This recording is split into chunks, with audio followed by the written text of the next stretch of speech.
Hare Krishna, Hare Krishna, Krishna Krishna, Hare Hare, Hare Rama, Hare Rama, Rama Rama, Hare Hare.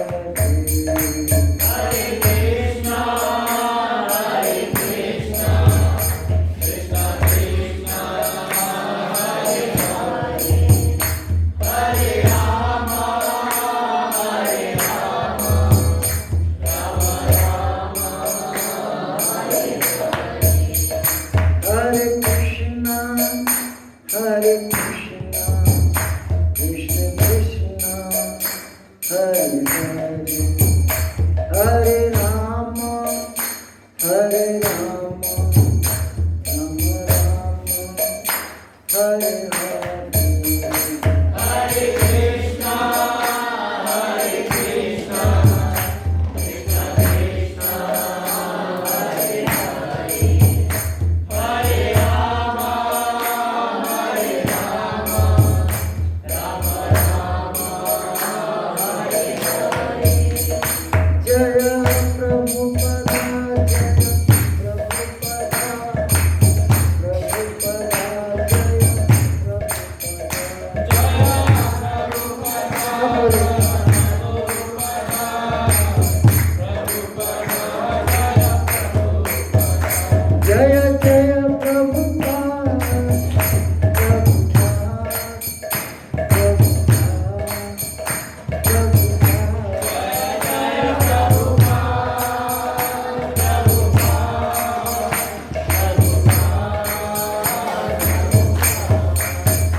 Divine grace Asian भक्त वेदांत स्वामी श्री प्रभुपाद महाराज की इस्कान फाउंडाचार्य से प्रभु जगत गुरु श्री प्रभुपाद महाराज की जय ओम विश्वपाद Paramhans परिव्राजक अष्टोत्तर divine grace भक्ति सिद्धांत सत्य गोस्वामी श्री प्रभुपाद महाराज की जय अनंत कोटि वैष्णव की नामाचार सिद्धार्थ ठाकुर की प्रेम से कहो श्री कृष्ण चैतन्य प्रभु नित्यानंद श्री अद्वैत गदाधर शिव शिव गौर भक्तवृंद की श्री गौरताई की श्री दादा वेणु माधव भगवान की जगन्नाथ बलदेव सुभद्रा मैया की सीताराम से हनुमान जी की स्थान प्रयागराज भक्तवृंद की गौर निवास धाम की जय तय गौर always समल्योटिस always समल्योटिस always श्री गुरुवाइन गोरा। ओ गीता ला दीजिए भगवद गीता है उसमें एक श्लोक है ना गतिर गतिर व्रता प्रभुशांची इंडेक्स में ढूंढे गतिर व्रता प्रभुशांची। ओम नमो भगवते वासुदेवाय ओम नमो भगवते वासुदेवाय ओम नमो भगवते वासुदेवाय ओम नमो भगवते वासुदेवाय ओम नमो भगवते वासुदेवाय ओम नमो भगवते वासुदेवाय। तो आज का विषय है कि भगवान श्री कृष्ण की ही भक्ति क्यों करनी चाहिए। ये बहुत ही इम्पोर्टेंट है, इसी पर हम लोग चर्चा करेंगे। ओम अज्ञानतिमिरान्धस्य ज्ञानाञ्जनशलाकया चक्षुरुन्मिलितं तस्मै श्री गुरुवे नमः। हे कृष्ण करुणा सिंधु दीनबन्धु जगत्पते गोपेश गोपिकाकान्त राधाकान्त नमस्ते। तप्त कांचन गौरांगी राधे वृंदावनेश्वरी वृषभानुसुते देवी प्रणमामि हरिप्रिये। वाञ्छाकल्पतरुभ्यश्च कृपा सिन्धुभ्यैव च पतितानां पावनेभ्यो वैष्णवेभ्यो नमो नमः। जय श्री कृष्ण चैतन्य प्रभु नित्यानंद श्री अद्वैत गदाधर शिवासादि गौर भक्तवृंद हरे कृष्णा कृष्णा कृष्णा हरे हरे, हरे राम राम राम हरे हरे।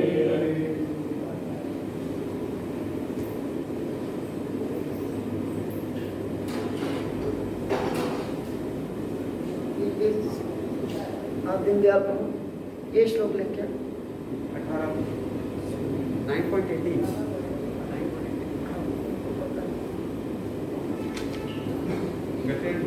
हाँ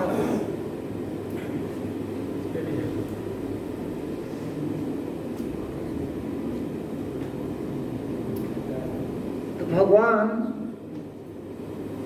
कृष्ण की भक्ति क्यों करनी चाहिए, उनका नाम क्यों लेना चाहिए, तो ये श्लोक बहुत ही प्रसिद्ध है और जो हमारे प्रचारक हैं उनको ये श्लोक याद रखना चाहिए। भगवान कहते हैं गतिर्भर्ता प्रभु साक्षी निवास शरणम स्थित प्रभु प्रलय अस्थानम निधानम बीजम अध्ययन। इसका अनुवाद तड़का लगा जरा मैं ही लक्ष्य, ध्यान से सुनेंगे। भगवान प्रभुपाद जी शास्त्र बता रहे हैं अनुवाद में कि मैं ही लक्ष्य, पालन करता, स्वामी, साक्षी, धाम, शरण स्थली तथा अत्यंत प्रिय मित्र हूँ। मैं सृष्टि तथा प्रलय सबका आधार, आश्रय तथा अविनाशी बीज भी मैं ही हूँ। तात्पर्य, गति का अर्थ है गंतव्य या लक्ष्य, जहाँ हम जाना चाहते हैं, लेकिन चरम रस तो कृष्ण है, यद्यप लोग इसे जानते नहीं हैं। जो चरम लक्ष्य है उसको ही लोग नहीं जानते, बाकी जितने भी लक्ष्य हैं सब जानते हैं। यही हम समझाएंगे आप। जो कृष्ण को नहीं जानता वह पथभ्रष्ट हो जाता है और उसकी तथाकथित प्रगति या तो आंशिक होती है या फिर भ्रमपूर्ण होती है। ऐसे अनोख लोग हैं जो देवताओं को ही अपना लक्ष्य बनाते हैं और तदनुसार कठोर नियम का पालन करते हुए चंद्रलोक, सूर्यलोक, इंद्रलोक, नरलोक जैसे विभिन्न लोगों को प्राप्त होते हैं। किंतु ये सारे लोग कृष्ण की सृष्टि होने के कारण कृष्ण हैं और नहीं भी हैं। तो ऐसे लोग भी कृष्ण की शक्ति की अभिव्यक्तियाँ होने के कारण कृष्ण हैं, किंतु वास्तव में कृष्ण की अनुभूति की दिशा में सोपान का कार्य करते हैं। तो कृष्ण की विभिन्न शक्तियों तक पहुँचने का अर्थ है अप्रत्यतः कृष्ण तक पहुँचना। अतः मनुष्य को चाहिए कि कृष्ण तक सीधे पहुँचे, क्योंकि इससे समय तथा शक्ति की बचत होती है। उदाहरणतः यदि किसी ऊंची इमारत को चोटी तक एलिवेटर के द्वारा पहुँचने की सुविधा हो तो फिर एक सीढ़ी चढ़ने की क्या जरूरत। सब कुछ कृष्ण की शक्ति पर आश्रित है। अतः कृष्ण की शरण लिए बिना किसी वस्तु का अस्तित्व नहीं हो सकता है। कृष्ण परम शासक हैं क्योंकि सब कुछ उन्हीं का है और उन्हीं की शक्ति पर आश्रित है। प्रत्येक जीव के हृदय में स्थित होने के कारण कृष्ण परम साक्षी हैं। हमारा घर, देश या लोग जहाँ पर हम रह रहे हैं सब कुछ कृष्ण का है। शरण के लिए कृष्ण परम गंतव्य है। अतः मनुष्य को चाहिए कि अपनी रक्षा या अपने कष्टों के विनाश के लिए कृष्ण की शरण ग्रहण करें। हम चाहे जहाँ भी शरण लें, हमें जानना चाहिए कि हमारा आश्रय कोई जीवित शक्ति होनी चाहिए। कृष्ण परम जीव हैं, क्योंकि कृष्ण हमारी उत्पत्ति के कारण हमारे माता पिता तथा उनसे बढ़कर न तो कोई मित्र हो सकता है न शुभचिंतक। तो कृष्ण सृष्टि के आज उद्गम है और प्रलय के पश्चात है।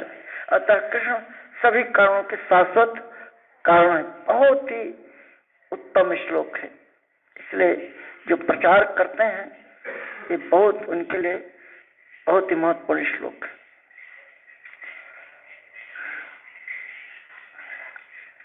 भगवान कहते हैं इसको न सामने ऐसे देख सकते, ठंडा है, पानी गुनगुना होना चाहिए।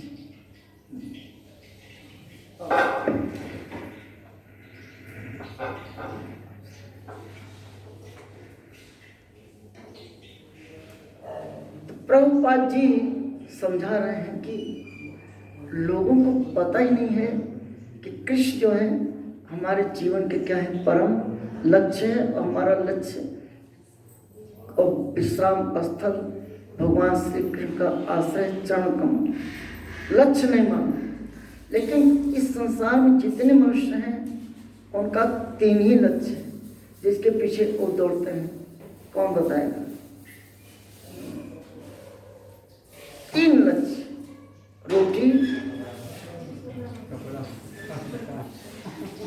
चाहे बिजनेस करें, चाहे नौकरी करें, कुछ भी करें, लेबर का काम करें, है ना, चाहे अरबपतियों, सबका लक्ष्य क्या है? और इसी तो लगे। अच्छा सा खाएं, अच्छा सा पहने, अच्छा सा घर हो, है ना, लक्ष्य ही। जिनको नौकरी नहीं मिले, नौकरी, उनका लक्ष्य क्या है? नौकरी लगना।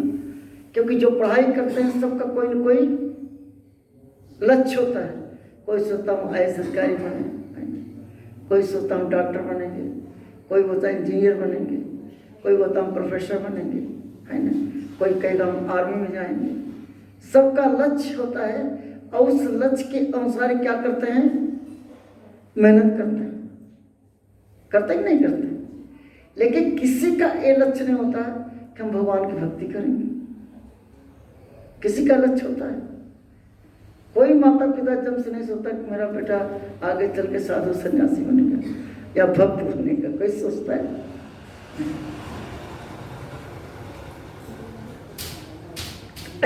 ऐसा क्या है?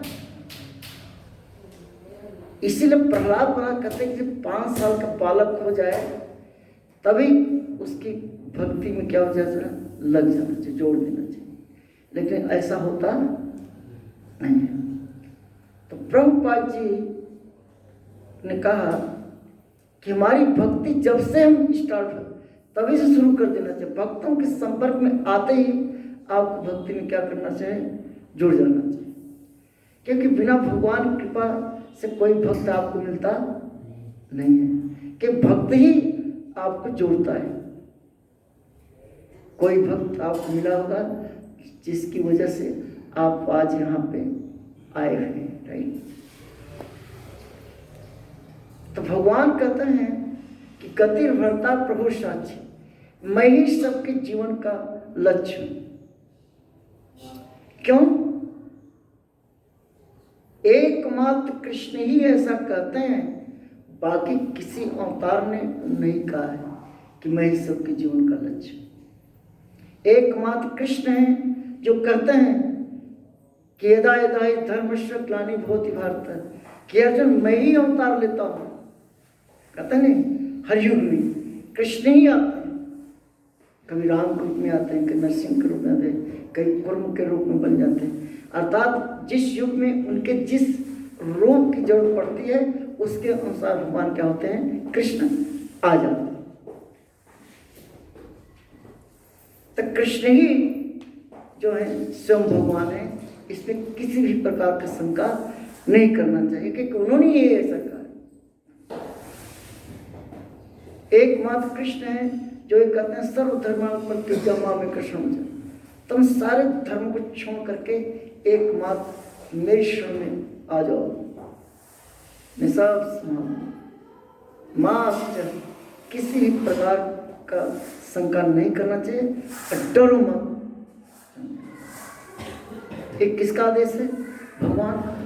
भगवान ये भी कहते हैं कि मन मना भो मत भक्तो मत्या जी मां नमस्ते, अपना मन मेरे में लगाओ, मेरी भक्ति करो, मुझे प्रणाम। ऐसा क्यों करते हैं? इसलिए कहते हैं, तब ये श्लोक आता है, इसलिए कहते हैं कि गतिर भक्ता प्रभु साक्षी। इसलिए हे अर्जुन, क्यों? क्योंकि जितने भी जीव प्राणी इस संसार में हैं सबका भरण पोषण मैं करता हूँ। जो भरता होता है ना, भरता मैंने बैगन का भरता नहीं कि भरता कर दिया, बैगन का भरता कर दिया। भरता कौन होता है? भरण पोषण करने वाला। इसीलिए गांव में जो औरतें होती हैं अपने हस्बैंड को जानते क्या बोलती हैं? कौन होता है? भतार बोलते हैं। शुद्ध शुद्ध भरतार, कि हमारा जो भरतार है, भरतार अर्थात हमारा जो पति है वही मेरा क्या है, भरण पोषण करने वाला है, राइट। ये शब्द इसी से लिया गया है। तो औरतें जब काम मिलती हैं, ये हमारा भरतार है गाँव की भाषा है, हम लोग भी काम किए हैं, तो ऐसा होता है। तो वही भगवान कहते हैं कि मैं जीवन का लक्ष्य क्यों हूँ, क्योंकि मैं भरता हूँ, अर्थात भरण पोषण करने वाला हूँ। अब यही हम आपको समझाएंगे कि भगवान कैसे भरण पोषण करते हैं, क्योंकि इस संसार में चाहे पशु हों, चाहे पक्षी हों, कीड़ा मकोड़ा जितने भी हैं, मनुष्य जीव, सबको भरण पोषण कौन कर रहा है, भगवान कर रहे हैं। तो आप लोग जो बैठे हैं, ये बताइए कि जीवन जीने के लिए सबसे 3 वस्तुएं बहुत महत्वपूर्ण हैं। पहला स्थान आता है किसका, जीने के लिए क्या चाहिए, हवा। भोजन बाद में आता है, हवा जिसे ऑक्सीजन कहते हैं। ये हवा क्या ऑक्सीजन है, ऑक्सीजन है। ऑक्सीजन के बिना आप जी नहीं सकते। इसलिए कोई आदमी जब डॉक्टर के पास जाता है, बेहोश होकर के देखता कि सांस आ रही कि नहीं आ रही, और सांस आना जाना बंद, मतलब खत्म हो गया, राइट। एक है। तो देखिए, कोई भी वैज्ञानिक इस पृथ्वी पर एक दवा अभी तक नहीं किया कि हवा में बना रहा हूँ और सप्लाई कर रहा हूँ, सत्य है। तो ये ऑक्सीजन कौन सप्लाई करे पूरी दुनिया को, एकमात्र कृष्ण। एक भगवान जानते हैं कि धरती पर जब कोई जीव जन्म लेगा, चाहे वो हाथी हो, घोड़ा हो, हिरण हो, पशु पक्षी, सबको पहले किसकी जरूरत पड़ती है, हवा की।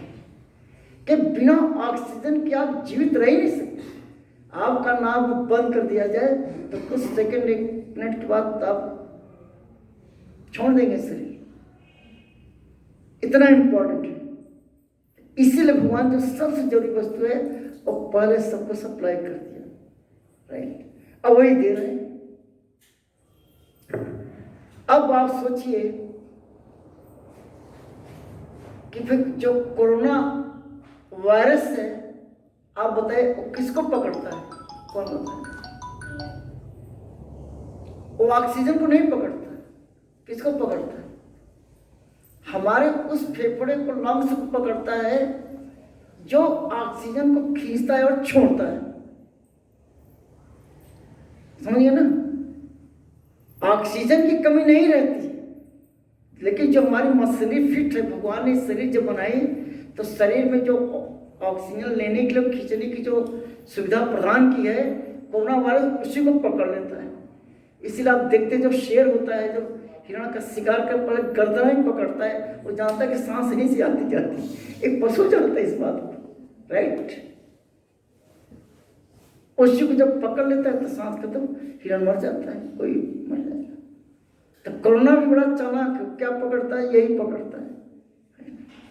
वो जो सिस्टम है हमारा सांस लेने का, उसी को जकड़ लेता है। अब फिर लोग किसके लिए दौड़ते हैं, ऑक्सीजन के लिए। अरे भैया ऑक्सीजन तो है ऑलरेडी, ऑक्सीजन कमी नहीं है, आपकी जो मशीनरी है उसमें कमी आ गई है ना, उसका इलाज कराओ, राइट। तो कभी सोचा इसके बारे में कि भगवान क्यों कर रहे भरण, ये शरीर हमारी ऐसी है। इसीलिए गीता का जो दूसरा अध्याय है उसको समझना बहुत जरूरी है, कि जब तक आप दूसरे अध्याय को नहीं समझेंगे, आप अपने आप समझ ही नहीं सकते। जैसे इस समय देखिए, हम आपको देख रहे हैं और आप हमें देख रहे हैं, राइट। हम बोल रहे हैं, आप सुन रहे हैं। तो ये कौन देख रहा है, आंखें।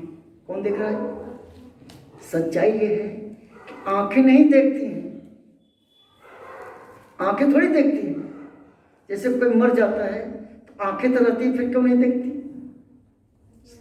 ये दूसरा अध्याय के संदेश समझे। इसलिए कि आंखें जो हैं, कान जो है, ऐसे माध्यम है, इसके माध्यम से देखता कौन है, आत्मा मैं देखता हूँ, अब मैं आत्मा हूँ, समझ गए। और वही जब देखने वाला मैं नहीं रहता, जब वो जो आत्मा है सब शरीर को छोड़ देता है, आंखें वही होती हैं, कान वही होता है, जीवा होती है, सब यूजलेस हो जाती है। आंखें होते भी देखती नहीं, क्योंकि जब देखता था वो तो छोड़ के चला गया। तो देखता कौन है? मैं देखता हूँ। किसके माध्यम से? आंख के माध्यम से। इसीलिए जब हम भगवान को इस शरीर देते हैं कि जितने अंग दिए हैं सब इसी के माध्यम से हम क्या करते हैं? इंजॉय करते हैं।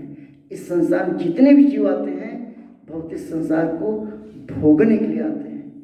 अब बिना शरीर के हम भोग नहीं सकते। आपको रसगुल्ला खाना हो तो मुँह चाहिए, जीवा चाहिए, बनाने के लिए हाथ चाहिए, राइट।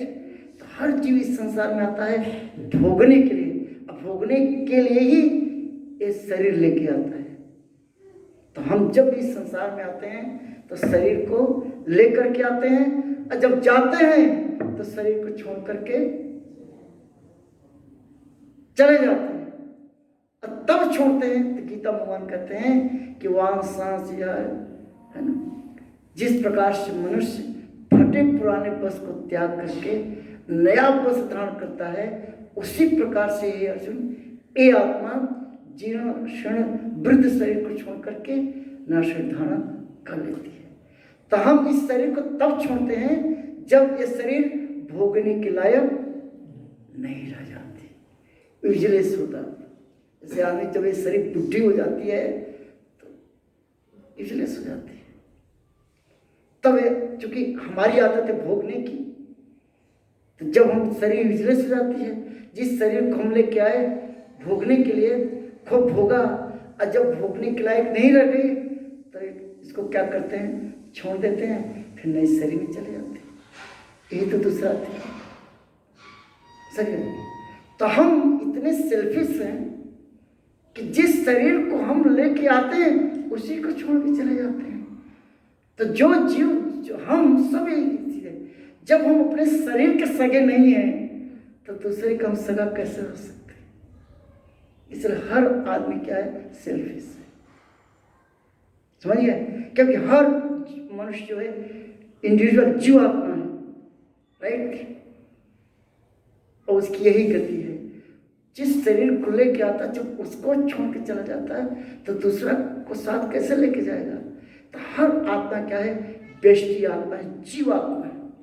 इसीलिए भगवान गीता में कहते हैं श्रुतम सर्वभूतानाम, कि हर जो जितने भी जीव प्राणी हैं एकमात्र मैं ही सबका शुभचिंतक हूँ, बाकी कोई आपका शुभचिंतक नहीं है। इससे जितने नाते रिश्ते सब झूठे हैं। न कोई हमारा पति पत्नी नाना नानी था, मरने के बाद न होगा।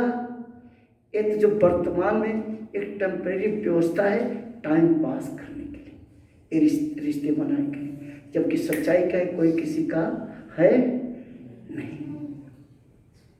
एक गीता का ज्ञान से दूसरा अध्याय बहुत इंपॉर्टेंट, इसलिए उसको गीता का सार कहा गया।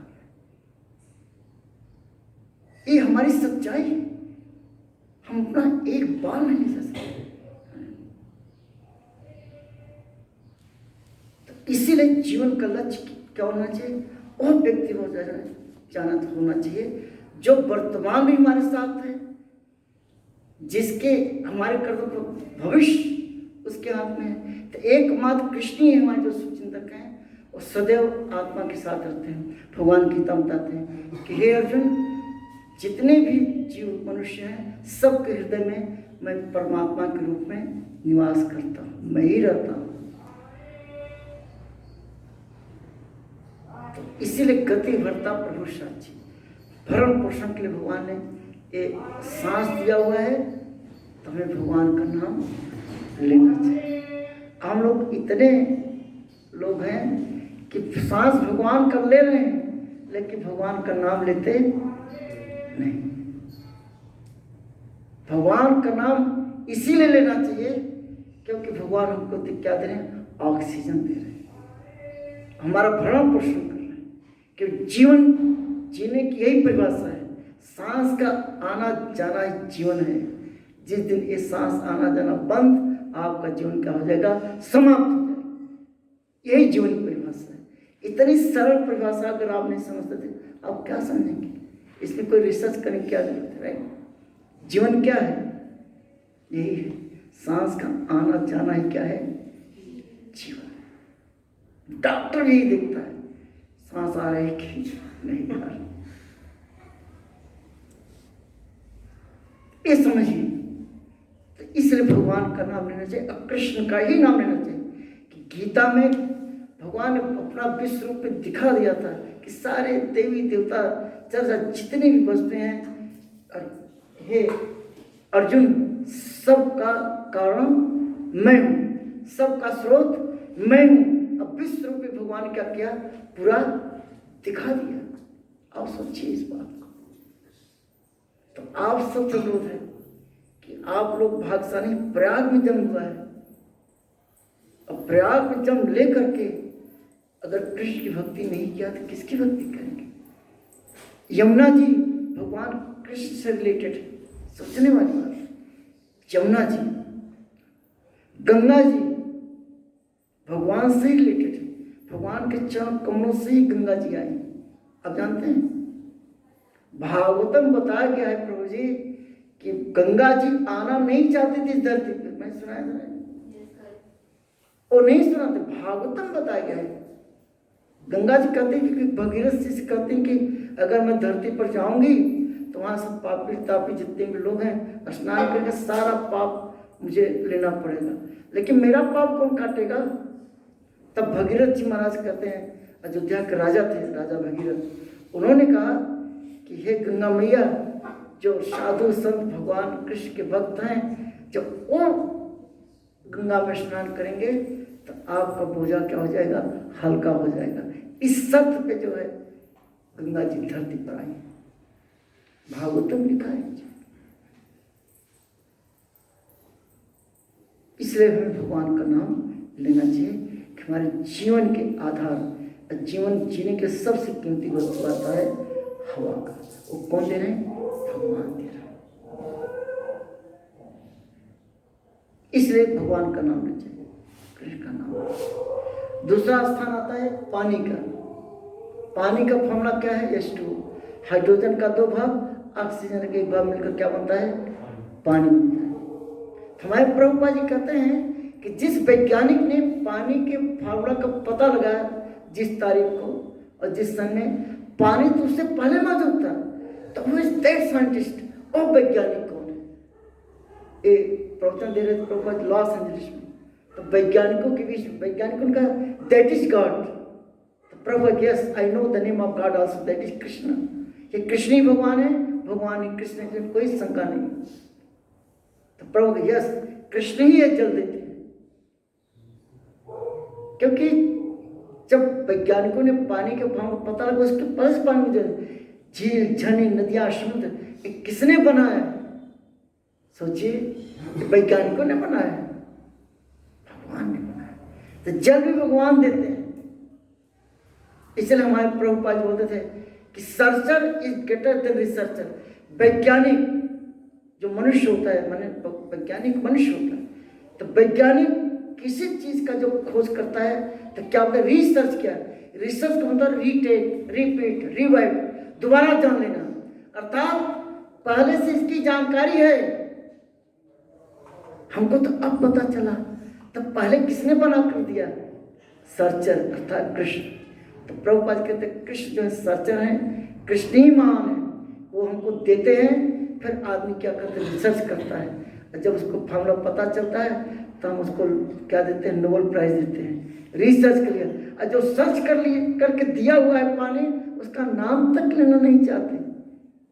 यही मनुष्य की जो है बड़ी भूल है। जो हमको ऑक्सीजन दे रहा है, जो पानी देने वाला है, कम से कम उसका नाम तो लेना चाहिए। इसीलिए भगवान का भरता मैं इस सब का भरण पोषण करता। और इस वैज्ञानिक युग में भी अभी तक पानी के लिए अभी तक भी वर्ल्ड के जितने भी गवर्नमेंट्स हैं, राइट, सब भगवान का ही प्रोसेस का इंतजार करते हैं। जैसे क्या नाम रखा? मानसून। जब मई जून को मानसून थोड़ा सा लेट हो जाता है तब इंडिया गवर्नमेंट कहती है मानसून लेट हो रहा है, अरे तुम्हें बनाओ पानी पिलाओ पानी। तुम्हें जब पानी का फॉर्मूला मालूम है तो किसानों को, किसान क्यों आत्महत्या करता है, पानी के लिए क्यों तरसता है, बनाओ पानी पिलाओ पानी। तो भगवान के ऊपर क्यों देखते हो कि बादल आएंगे बरस। तो इस वैज्ञानिक युग में भी पानी तक के लिए किस पर निर्भर है, ठाकुर जी पर। और अहंकार मैं वैज्ञानिक हूँ, भगवान का नाम क्यों लेना है, जब भगवान का नाम लेते हो तो कुछ नहीं है, ऐसा थोड़ी होता है। तो जीवन के लिए पानी तक किस पर निर्भर है, भगवान पर निर्भर। समझ, इसलिए भगवान का नाम लेना चाहिए कि भगवान हमको क्या दे रहे हैं, जल दे रहे हैं और हवा दे रहे हैं। उसके बाद जो किसी ने बोला था भोजन, तीसरा स्थान आता है भोजन, चावल दाल, जितने भी वेजिटेबल्स, इतने प्रकार के फ्रूट्स, कौन बना रहा है, ठाकुर जी। आज तक वैज्ञानिक को पता नहीं कि कोहड़े का सीताफल का क्या फार्मूला है, कटहल का क्या फार्मूला है, केले का क्या फार्मूला है, किसी को पता है अंगूर का क्या फार्मूला है। हम टेस्ट से अंगूर निकालेंगे, आज तक खाते सब हैं। शंकर जी को बेल पर चढ़ाते हैं बेल, अब बेल कैसे बनता है उनको क्या मालूम। तब वैज्ञानिकों ने क्या, प्लास्टिक के आम, प्लास्टिक के केले, प्लास्टिक के फूल, कागज के फूल, दिखावटी। तो इन वैज्ञानिकों को आप बोलो पकड़ के कि भैया अगर तुम्हें भगवान का नाम नहीं लेना है तो हम ये भगवान की बनाई हुई चीज हम आपको खाने नहीं देंगे, तुम्हारा प्लास्टिक के आम, प्लास्टिक के करेला खाओ। नहीं चुपचाप भगवान का क्या लो, नाम लो, हम तुम्हारा नाक मुंह बंद कर देंगे, हम भगवान की बनाई हवा नहीं जाने देंगे। या तो भगवान का नाम लो, नहीं तो नाक बंद कर देंगे। तब उनकी लारी बढ़ जाएगी। इसीलिए भगवान का नाम लेना चाहिए, बहुत जरूरी है। यही तो प्रचार प्रभुपाद जी ने किया, तब जाके अंग्रेज समझे कि बात सही है। प्रभुपाद जी ने उनको समझाया कि बताओ जब तुम बीमार होते हो, तुम्हारे कान में दर्द होता है, तो डॉक्टर के पास जाके क्या बोलते हो कि डॉक्टर साहब मैं कान हूँ, दर्द कर रहा हूँ। ऐसा बोलते हो, क्या बोलते हो कि मेरे कान में दर्द है।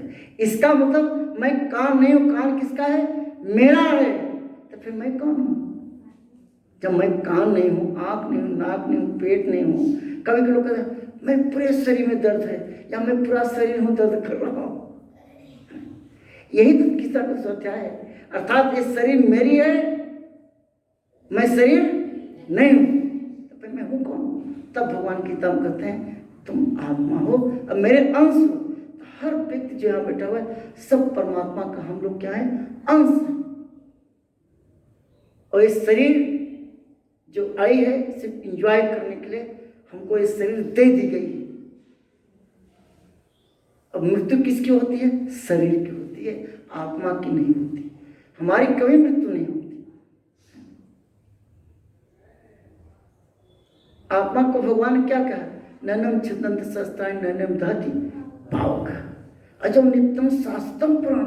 हम तो नित्य निरंतर शाश्वत हैं, आत्मा तो शाश्वत है भगवान। इसलिए हमारी मृत्यु नहीं होती। मृत्यु किसकी होती है, शरीर की।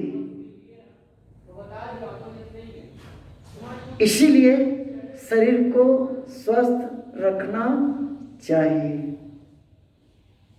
हमारी जो एज है ना, वो किसकी एज होती है, शरीर की। शरीर ही को रोग लगता है, चाहे बुखार हो, किसी भी प्रकार हो, खांसी हो, सर्दी हो, जुकाम हो, जितने प्रकार के रोग है किसको पकड़ते हैं, शरीर को। आत्मा को तो पकड़ ही नहीं सकता, उसको तो देख ही नहीं सकता। जितने भी रोग हैं शरीर को पकड़ते हैं। जो बुढ़ापा है शरीर को बुढ़ापा करती है, आत्मा तो हमेशा जवान होता है। इस आदमी जब बूढ़ा हो जाता है लेकिन उसकी सोच इंजॉय करने की शक्ति वही रहती है कि वो आत्मा है ना, वो तो हमेशा तो प्रभुपाद समझाते हैं कि आदमी का शरीर बूढ़ा हो जाता है, मरने के कगार पर शरीर जाता है, लेकिन तब भी उसकी इच्छाएं, काम वासनाएं बनी रहती। तो प्रभुपाद जी कहते हैं जब कोई हॉस्पिटल में भर्ती हो जाता है, अब पूरा फिर से मरने के कगार पर बूढ़ा हो गया है, उसके नाक में पाइप लगा दिया है, आर्टिफिशियल ऑक्सीजन लगा दिया। लड़की अगर डॉक्टर के साथ जवान नर्स आती है तो उसकी नज़र किस पे पड़ेगी? लड़की को ही देखेगा। मरने के कगार पे है, लेकिन भोगने की इच्छा उसकी मरती नहीं। इसलिए इच्छाएं कभी नहीं मरती, इच्छाएं बनी रहती कि आत्मा तो जवान होता है, आत्मा ही भोगता है, तो भोगता तो हमेशा जवान रहता है, लेकिन जिससे वो आनंद लेना चाहता है वो शरीर क्या होती है? यूजलेस हो जाती है। तब पता भाई इस शरीर को छोड़ो, ये भोगने के लायक नहीं, नई शरीर में चलेंगे तब भोगेंगे। राइट, यही आत्मा और शरीर का संबंध है। तो हमारा जो संबंध है, भगवान कहते हैं किससे बनाना चाहिए? कृष्ण के, क्योंकि भगवान शाश्वत है, हम उनके न होने के साथ है, हम भी क्या है? शाश्वत है। तो आत्मा और परमात्मा के बीच का जो सेतु है वो क्या है? वो गौरांग महाप्रभु, चैतन्य महाप्रभु बताए क्या?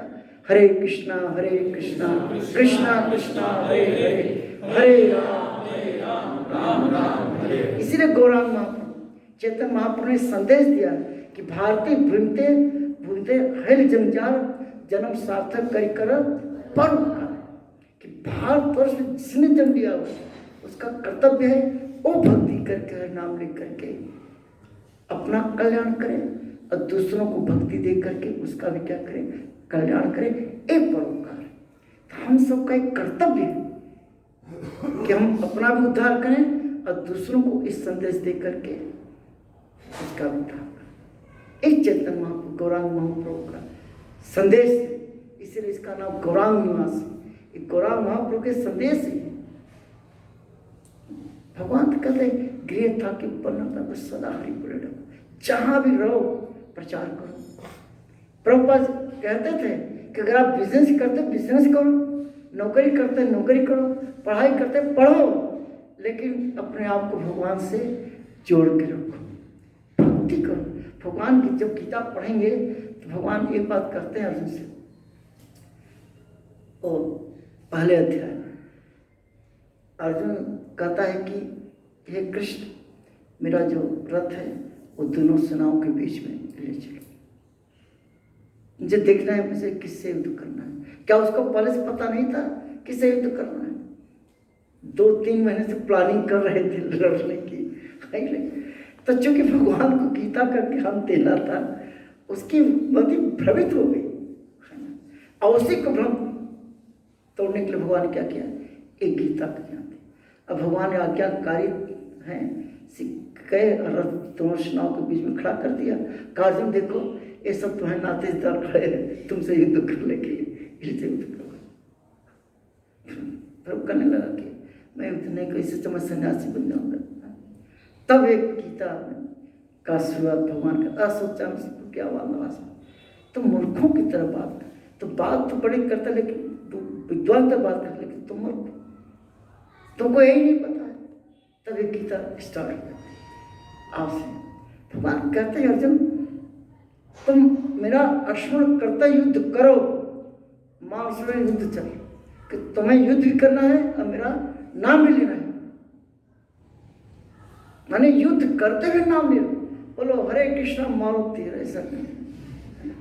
और अर्जुन ने यही किया, भगवान का नाम लेकर के और युद्ध किया, बाद में जीता। तो हमें भी यही कार्य करना है। हम किसी भी आश्रम में रह करके भगवान की भक्ति करके अपना जीवन लक्ष्य, परम लक्ष्य उनसे कनेक्ट कर सकते हैं। हमारे जीवन का लक्ष्य यही है कि किसी तरह से हमारा मन किस में लग जाए? भगवान, क्योंकि उद्धार वही करेंगे आसमान से, उनके चरण कमलों भी रहना चाहिए। इसलिए आप देखें कि इसको आने लोग IIT इंजीनियर बड़े अच्छे हाई एजुकेटेड लोग जुड़ रहे हैं, लोग बिजनेस करते हैं। कोई जैसे हमारे साथ एक फैमिली आई हुई, ये सब बेटिया पढ़ाई की तैयारी करे, सब आप लोग सब है, सब क्या है? एक प्रभुपाद चाहते कि आपको कर्म तो करना ही पड़ेगा। अर्जुन से भगवान कहते इस धरती पर जो भी आता है उसको कर्म करने पड़ेगा, चाहे मैं ही क्यों ना हूं। अर्जुन कहते आप क्या काम करें कि रथ तुम्हारा हाथ ग्रहण काम ही नहीं नहीं तुम्हारा रथ हाथ रहा तो बहुत बड़ा काम है। चाहे ठीक, अब पूरे महाभारत में कृष्ण ही सब प्लानिंग जो दुर्धन तरफ होती थी वही काटते थे। सबसे ज्यादा कौन बिजी थे? कृष्ण। जिसके लिए अपने भक्तों को बचाने के लिए पांचों पावनों के सोचने वाले भक्तों का कितना ख्याल भगवान रखते हैं। और ऐसे भगवान का भक्ति न करें, लानत है ऐसे मनुष्यों। इसलिए हमारे आचार करते हैं कि मानव जन्म पाइया राधा कृष्णाय भजिया जानिया सुनिया विश्व खानिया, कि मनुष्य जीवन प्राप्त करके अगर भगवान राधा कृष्ण की भक्ति नहीं की तो जहर पी रहे हैं, अपने जीवन को व्यर्थ कमा रहे हैं। कि मनुष्य जीवन भक्ति करने के लिए भगवान करते हैं। भगवान कर्म करने के लिए मना नहीं करते। एक कृष्ण ही है जो काम करने के लिए बोलते हैं, you have to do work. एक कैसा कर्म करो जिससे तुम भी खुश रहो, परिवार के लोग खुश रहे और पूरा समाज क्या रहे, प्रसन्न रहे। ऐसा कर्म करना चाहिए। ऐसी चीज खाओ जो सात्विक हो, तामसिक भोजन। ये जो भगवत गीता है ये कोई धार्मिक ग्रंथ नहीं है, ये क्या है? कर्म करने की शिक्षा। कैसे क्या कर्म करना चाहिए, क्या नहीं करना चाहिए, क्या खाना चाहिए, क्या नहीं खाना चाहिए, कौन सा योगा सर्वश्रेष्ठ योग है, यही तो ज्ञान दिया हुआ है। अब हम ही नहीं पढ़ेंगे तो हमारी कमी है। इससे भगवत गीता उनको कैसे जीवन जीना चाहिए। अगर गीता के आधार पर मनुष्य बचपन से 5 साल होते ही इस गीता के आधार पर अपना जीवन आरंभ कर देगा, उसकी शरीर 100 साल तक रहेगी। क्यों? क्योंकि गीता, जैसे आप लोग कोई नया गाड़ी खरीदते हैं, कोई नया मोबाइल लेते हैं तो उसके साथ कंपनियां एक मैनुअल छापती हैं और इनमें पूरा इंस्ट्रक्शन होता है कि हमारे मैनुअल के साथ अगर गाड़ी को चलाओगे तो गाड़ी एवरेज भी देगी, इसकी लाइफ भी क्या रहेगी, बड़ी रहेगी। उसी प्रकार से भगवान जब हम सबको शरीर देते हैं तो इस शरीर को क्या खिलाना है, क्या पिलाना है, कब उठाना है, कब सोना है, कैसे यूटिलाइज करना चाहिए इस बॉडी को, उसका मैनुअल इसमें दिया हुआ है। लेकिन मनुष्य जो है इस अपने मैनुअल को पढ़ता नहीं है, अपने शरीर की ऐसी तैसी कर देता है। इसलिए 60, 70, 80 साल बाद खत्म हो जाता है, शरीर खत्म हो जाती है। क्योंकि शरीर को उस तरह से चला ही नहीं जैसा ही होता है। जैसे हम गाड़ी को बिना मैनुअल पढ़े चलाते रहते हैं, अपने शरीर को चला रहे हैं और शरीर ही से हमारा एज है। जितने दिन तक जैसी शरीर स्वस्थ रहेगी उतनी आपकी लंबी आयु होगी। क्योंकि ये आत्मा तो शाश्वत है, वो तो मरता ही नहीं, लेकिन वो शरीर तभी छोड़ता है जब ये शरीर स्वस्थ नहीं रहती और इंजॉय करने के लायक नहीं रहती, तो शरीर का दिल छोड़ा इस बेकार शरीर होते नए शरीर में प्रवेश करते। यही गीता का आदेश। आप सब भक्तों से अनुरोध है कि आप गौरांग निवास में एक कार्यक्रम कर रहे हैं, ऐसे कार्यक्रम चलता रहे। इससे क्या होगा, आपका जीवन सफल होगा। हरे कृष्ण। तो भगवान कृष्ण का नाम इसी लेना चाहिए कि हमारे जीवन के आधार जितने वस्तुएं भगवान दिए हैं वो सब भगवान का दिया हुआ है, इसलिए उनका नाम लेना चाहिए। हमारे हिंदुस्तान में कहावत है, जिसकी खाई उसकी गाई, जिसका दिया हुआ खाते हैं उसका गुणगान भी करते हैं। लेकिन लोग खाते भगवान का दिया हुआ है लेकिन भगवान का नाम नहीं लेते। तो आप सब भक्तों का कर्तव्य, हम सबका कर्तव्य है कि घर घर जाकर प्रचार करें और कहें आपको भगवान का नाम लेना चाहिए, जब करना चाहिए, गीता पढ़ना चाहिए। नहीं तो हम आपका नाक बंद कर दें, मुँह बंद कर दें। हम भगवान की दी हुई चीज़ें आपको नहीं खाने पीने देंगे। आपको खाना है जाके प्लास्टिक के आम, प्लास्टिक के अंगूर, प्लास्टिक खाओ, और नहीं तो भगवान का नाम करना पड़ेगा। क्या करें, लोग ऐसे हैं, सुनते नहीं, खाएंगे भगवान का और गुणगान किसी और का गाएंगे, गलत। तो आप सबको प्रचार करिए, बहुत अच्छी जगह पे है और अच्छे अच्छे लोगों को जोड़िए। हमारे गुरु महर्षि प्रभुपाद बोलते थे कि जो इंटेलिजेंट व्यक्ति होते हैं ना, उनको समझाना आसान होता है, केवल इंटेलिजेंट होते हैं, और जो लेस इंटेलिजेंट होते हैं उन पर ज़्यादा मेहनत करनी पड़ती है। इसलिए प्रभुपाद जी जो इंटेलिजेंट लोग होते हैं उनके भी ज़्यादा प्रचार करने की शिक्षा दी, क्योंकि जिस क्लास में आप प्रचार करेंगे उस क्लास के लोग आपसे जुड़ेंगे। और आम धर्म लोगों के ये किस कारण सब बड़े अच्छे अच्छे लोग जुड़ते हैं, इसलिए कि हम प्रचार ही अच्छे लोगों के बीच में करते हैं। प्रचार हम सब करते हैं, लेकिन जो इंटेलिजेंट व्यक्ति होता है वो जल्दी समझ जाता है और भगवान की शरण में जल्दी आ जाता है। गीता भगवान ने खुद कहा है कि ज्ञानवान माँ पर, जो ज्ञानी व्यक्ति होता है, बुद्धिमान व्यक्ति होता है, हे अर्जुन वही मेरी शरण में आता है। जो शरण में आ गया, माथे पे तिलक लगा लिया, जब करना शुरू कर दिया, अंजलि साहब ने अपना जगह दे दी भगवान प्रचार के लिए, इसका उनके ही दिन चलिए ये भगवान कहते हैं। हरे कृष्ण। कोई प्रश्न है?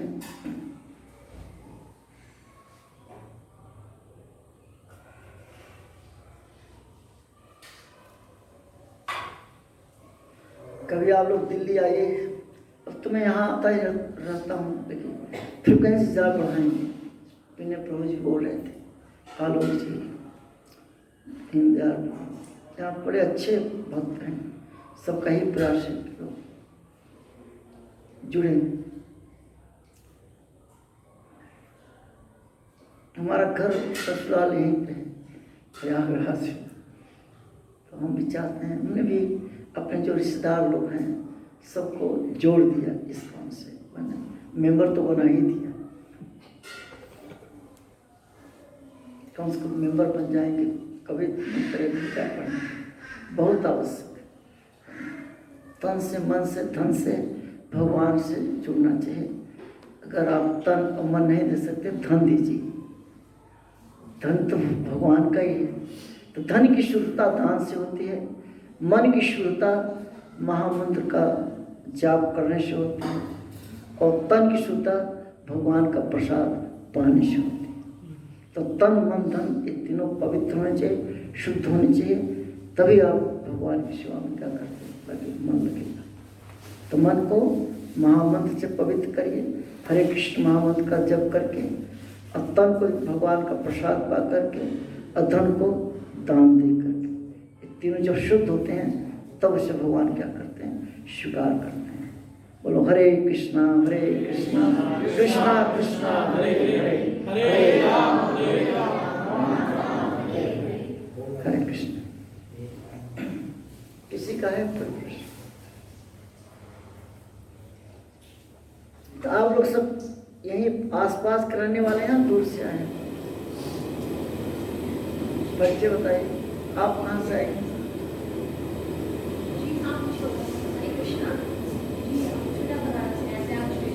अच्छा अच्छा, और आपके पीछे?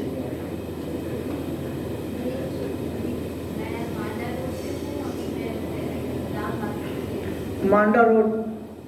अच्छा अच्छा, जो मिर्जापुर जाते हो पड़ता है। और आपको तो जानते हैं, और आप? हाँ, अच्छा अच्छा, और आप? हम क्लॉकवाइज चलते हैं, क्लॉकवाइज। अच्छा, ट्रेवल टाउन, वहाँ पे हमारे रिलेटिव रहते हैं, चाचा चाची रहते हैं। चाची हमारे LIC में है, लाइफ इंश्योरेंस क्लास 1 ऑफिसर हैं, LIC बिल्डिंग है ना, उसमें पुष्पा मिश्रा। और चाचा जी अब रिटायर होने वाले हैं, SDM है इसमें फतेहपुर में। और 2 बेटे दोनों IIT खड़गपुर से, एक बेटा अमेरिका में सेटल हो गया है, एक पढ़ रहा है। तो वहाँ पर ट्रेवल टाउन काफ़ी लोग रहते हैं। अंजनी जी को पहचानता हूँ। और कोई आपका? ये मास्क निकाल दीजिए। जॉर्जटाउन बड़ी अच्छी जगह है जॉर्जटाउन। आप क्या करते हैं? Okay, automobile. अब आप अच्छी तरह से जुड़ जाइए और अपने मित्रों को जोड़िए, और जो आपके साले जीजा जो भी हैं सबको जोड़िए इसका। हमने तो ऐसा कर दिया, हमारा साला इंजीनियर है रेलवे में, DLW बनारस में, उसको मेंबर बना दिया, तो बनारस मंदिर हो जाता है। हमारे साड़ू भाई हैं, वो भी इंजीनियर हैं, PW में भी बताऊँ पोस्टिंग है, तो उनको भी मेंबर तो बना ही दिया, उनको भी लाइन लगाओ तो जुड़े। हमारे जितने क्लासमेट अच्छे अच्छे डॉक्टर इंजीनियर सबको हमने जोड़ा है, तो आपको भी यही करते हैं, आप लोग सबको जोड़िए, इससे भगवान बहुत प्रसन्न होते हैं, प्रभुपाद जी प्रसन्न हैं। यही गौरांग महापुर का आदेश है कि हमें खुद अपना भी कल्याण करना है और दूसरों का, क्योंकि जितने नातेदार हैं, जितने भी हैं, ये कोई अपना नातेदार नहीं है, ये तो टेम्परेरी व्यवस्था है। आप जानते हैं क्यों? जब गीता पढ़ेंगे तब आप समझेंगे। इसलिए कि गीता भगवान चाहते कि श्लोक है कि जो जन्म लेता है अर्जुन, उसकी मृत्यु निश्चित है। जन्मा जाता है ना, जो जन्म लेता है उसकी मृत्यु निश्चित है, और मृत्यु के बाद पुनर्जन्म भी क्या है? निश्चित है। अब देखो, जब शरीर जन्म ले लिया, इस शरीर की मृत्यु क्या हो गई? निश्चित हो गई। तो जिस समय बच्चा जन्म लेता है, जन्म लेते ही उसका पूरा आयु होती है। जब बच्चा जन्म लेता है तो उसका जो एज होती है वो वही पूरी होती है, और उसके बाद एक पर आयु क्या होती है? कम होती जाती है। जब लड़का 6 दिन का हो गया तो 6 दिन माइनस हो गया, राइट। 1 साल का हो गया तो हम ये सोचते हैं कि 1 साल उम्र बढ़ गई, घट गई। एक बड़ा रहस्य समझिए इस चीज़ को। तो इसीलिए हम कहते हैं हाउ ओल्ड आर यू, आप कितने साल के बूढ़े हो गए? तो कोई कहता 6 दिन का ओल्ड हो गया, कोई कहता 1 साल का हो गया, कोई 2 दिन का। ओल्ड ही बोला जाता है क्योंकि वो वास्तव में ओल्ड हो रहा है। इस सच्चाई को जानिए। तो जिस दिन बच्चा माँ के गर्भ से 9 महीने के बाद निकलता है, वही उसका क्या है? पूरी आयु होती है। और उसके बाद तो जो त्रिगुणी माया में फंस करके फिर अपना विकास करता है। फिर कहता है मैं तुम्हारी मम्मी हूँ, ये तुम्हारे पापा हैं, ये तुम्हारी नानी है, ये तुम्हारे नाना। वो बेचारा फंस जाता, कहाँ आके फंस गए? पहले तो मान लो कोई रिश्ता नहीं था, पहले तो कोई रिश्ता था ही नहीं। ऐसे नाना नानी मामा इतना रिश्ता कहाँ से बढ़ गए? और उसके बाद जब मर जाता है तो कहाँ गई नानी, कहाँ है नाना? फिर अकेले जाता है। इस संसार में गीता भगवान कहते हैं अकेले ही आना है और अकेले ही जाना है। तो ये जितने रास्ते हैं, ये सब वर्तमान में टाइम पास करने के लिए बनाया गया है। क्योंकि जब आपका जन्म हो गया तो मृत्यु पक्की हो गई, राइट। तो जन्म और मृत्यु के बीच का समय कैसे कटे? रिलेशनशिप। इसलिए शादी की जाती क्योंकि टाइम तो पास करना है। तो कोई ब्रह्मचारी बनकर करता है, कोई सन्यासी बन करता है, कोई गृहस्थ, कोई बिजनेस लगा रहता है। मरना सबको है, सबको पता है, राइट। लेकिन इसी में लगा रहता एक दिन मर जाता है।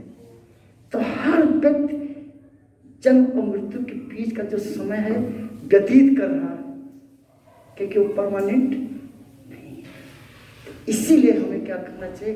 भगवान कहते हैं कि भैया जब तुम आ ही गए हो तो काम तो करना ही पड़ेगा। रोटी तो खानी है, अब बैठे कोई खिलाएगा नहीं, तो काम तो करना है। तो काम करो, लेकिन मेरा नाम लेते हैं। चाहे नौकरी करो, चाहे बिजनेस करो, जो करना करो, वो तो करना ही पड़ेगा, राइट। लेकिन भगवान का नाम भी लेना चाहिए, ये बहुत आवश्यक है। क्योंकि तब भगवान आपको बचा लेंगे। तब भगवान कहते हैं कि जो मेरा नाम लेता है, मेरा भक्ति करता है, उसका कभी विनाश नहीं होता। कि उसको दोबारा जब वो जन्म लेता है तो हम मनुष्य योनि में ही उसको डालता हूँ। कुत्ता बिल्ली बनने से आदमी बच जाता है। नाम लेने से एक फायदा, भक्ति करने से एक फायदा है कि 84 लाख दुनिया में हमको भ्रमण नहीं करना पड़ेगा। भगवान कहते हैं ऐसे जो हमारे थोड़ी सी भक्ति की है, उसको श्रीमंत के अच्छे मनुष्य परिवार में जन्म देता हूँ, ताकि फिर वो भक्ति करके और दूसरे उसमें जो है मेरे धाम को आ जाए। कि परम लक्ष्य क्या है? भगवान के चौं में जाना, वो जीवन का परम लक्ष्य है। अगर पहली बार में नहीं जा पाए तो भगवान को दोबारा चांद देते हैं, मनुष्य योनि में डालते हैं। जो भक्ति किया हुआ है ना, फिर जहाँ से भक्ति छोड़ा हुआ है, फिर भक्ति उसकी शुरू हो जाती है। अब फिर भगवान कृपा हो जाती है। इसलिए भक्ति लेना चाहिए। भगवान थोड़ी कहते कि सब काम बंद करो। भगवान कहते काम करो लेकिन नाम लेते हैं। यही टेक्निक है और कुछ। यही इस्कॉन प्रचार कर रहा है।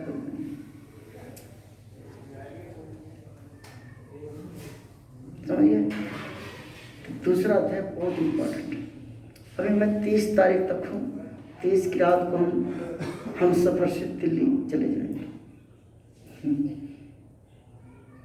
फिर आएंगे मई में, फिर आएंगे क्योंकि हमारा बहुत काम। यहाँ से जाके फिर गोवा 3 दिन गोवा जाना, वहाँ भी इस्कॉन का सेंटर खोल रहा है गोवा में भी। तो वहाँ के प्रेसिडेंट का फोन आया था, भाई वहाँ भी जाना है। फिर वहाँ जाके तिरुपति जाना है, कार्यक्रम रहता है। फिर अप्रैल में प्रभु जी का फोन आया था, है ना, इन लोगों का दीक्षा है ना 10 अप्रैल, फोन कर रहे थे, शायद उड़ीसा जाना था, कह नहीं सकते ऐसे टाइम लोग। तो लेकिन हम चाहते हैं कि ये जो प्रचार शुरू हुआ है इसी तरह से अमृत चलता रहे, गौरांग निवास में गौरांग महाप्रभु कीर्तन होता रहे। तो ये सब कुछ उन्हीं का है। देखो ये बड़ी गलतफहमी है कि ये मेरा घर है, जब हम जानते हैं कि सवे भूमि गोपाल की, पूरा जमीन किसकी है, धरती किसने बनाया, भगवान की है। तो हमारी कब से हो गई? वास्तव में भगवान एक किसी की नहीं है, एक किसकी जमीन है, कृष्ण की। धरती माता खुद ही प्रार्थना करके भगवान से कहते हैं भागवतों में कि हे कृष्ण, एक कल संसार के लोग कितने मूर्ख हैं कि मेरे लिए लड़ते हैं, मेरे लिए लड़ते हैं कि मेरी जमीन, ये मेरा बॉर्डर, ये मेरी सीमा। जैसे चाइना और डटे हुए हैं, प्रभुपाद कहते हैं कि जमीन भगवान की है, लेकिन लड़ रहे हैं कि मेरी जमीन है, मेरा सीमा है, ये है वो है। अब हम इंडिया में रहते हैं, तो अब इंडिया कहता है कि नहीं ये मेरा बॉर्डर है, यहाँ तक इंडिया का हमारा है, राइट, ये इनका है, तुम देश वालों का। अब इंडिया में जब आ गए तब स्टेट वाइज बदलाव आ गया। महाराष्ट्र कहता है हमारा बाउंड्री है, वो कहता है मेरा बाउंड्री है। अब हम लोग उत्तर प्रदेश जाते हैं, उत्तर प्रदेश में आ गए।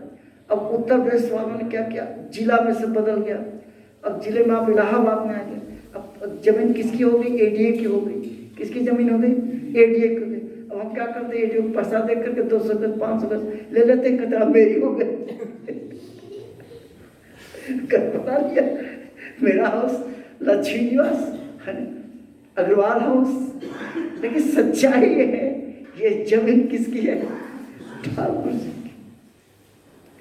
ये घर किसका है, ठाकुर जी का। आप कई घर ऐसे आपको मिले होंगे जिनके मंदिर में दादा परदादा की मूर्तियां अभी भी उनके यहाँ सेवा हो रही है। उनसे पूछो कि बहुत पुरानी है दादा, इस मूर्ति राधा की पूजा करते हैं, हम भी कर रहे हैं। तो देखा जाए तो उन्हीं राधा कृष्ण का ही जमीन है, गौरांग महाप्रभु का एक घर है। क्योंकि जब तक आप जीवित हो उनकी पूजा कर रहे हो, आप मर जाओगे उनका बच्चा रहेगा, वो पूजा करेगा, वो चला जाए उनका बच्चा। लेकिन भगवान कहिए ठाकुर जी थोड़ी जाएंगे, वो तो घर ही उन्हीं का।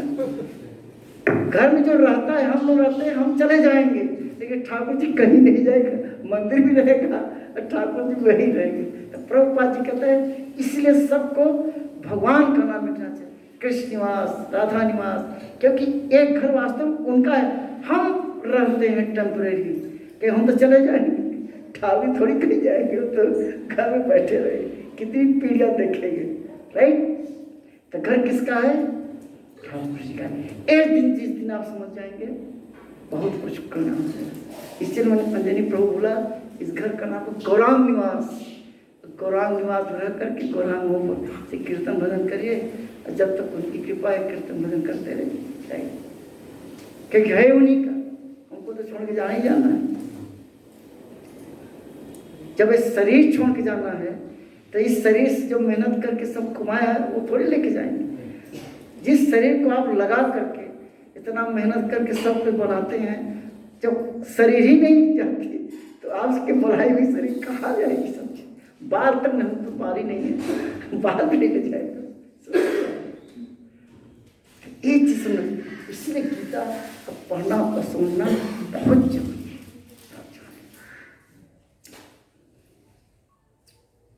इसलिए इंटेलिजेंसी इसी में है कि हम भगवान की भक्ति करें और कोई नहीं करना चाहिए। किसी भी प्रकार का शंका हो भक्तों के साथ पूछिए, आलोक प्रभु जी हैं, दीनदयाल प्रभु हैं, विनय प्रभु हैं, एडवोकेट हैं। अभी आपके जो डीएम है ना संजय खत्री जी, मैंने उनको व्हाट्सएप किया होगा, वो भी मिलने वाले हैं, वह मिलते हैं उनसे। सबको जोड़ना है, हमारा लक्ष्य है जीवन का, सबको जोड़ना कि सब भगवान की कृपा से आदमी सब कुछ बनता है। जब तक उनकी कृपा है बना रहता है, नहीं चला जाता है। ये सच्चाई है, इस सच्चाई को हमको समझना चाहिए। हरे कृष्णा।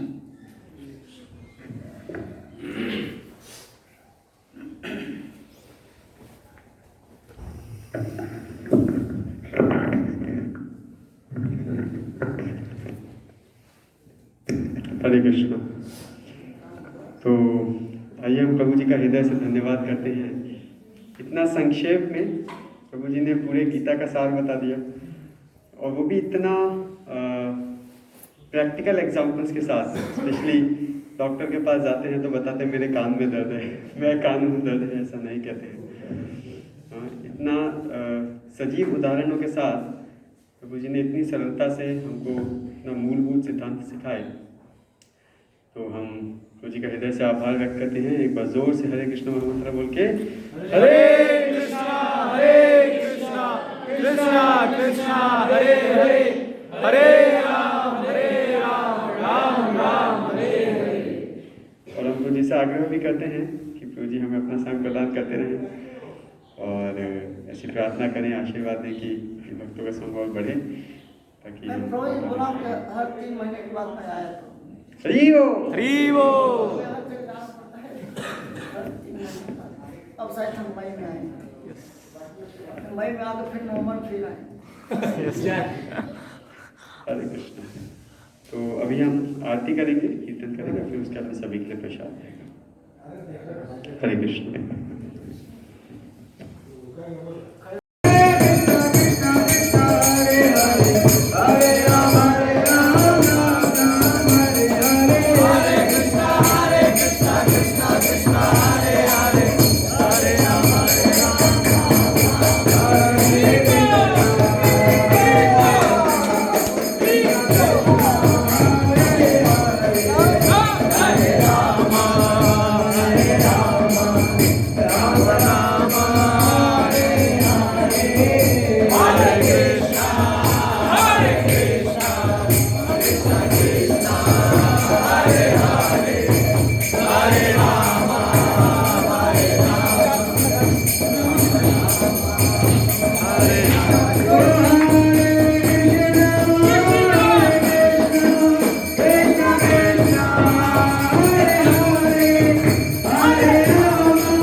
ये भक्ति होगा।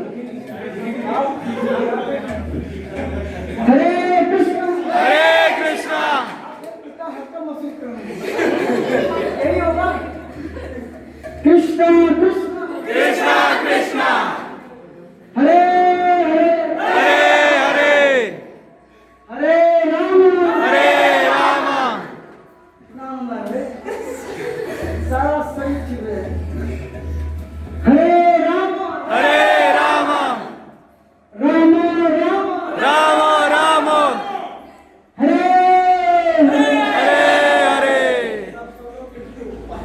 प्रणाम करेंगे। जय ओम विष्णुपाद पुरोहित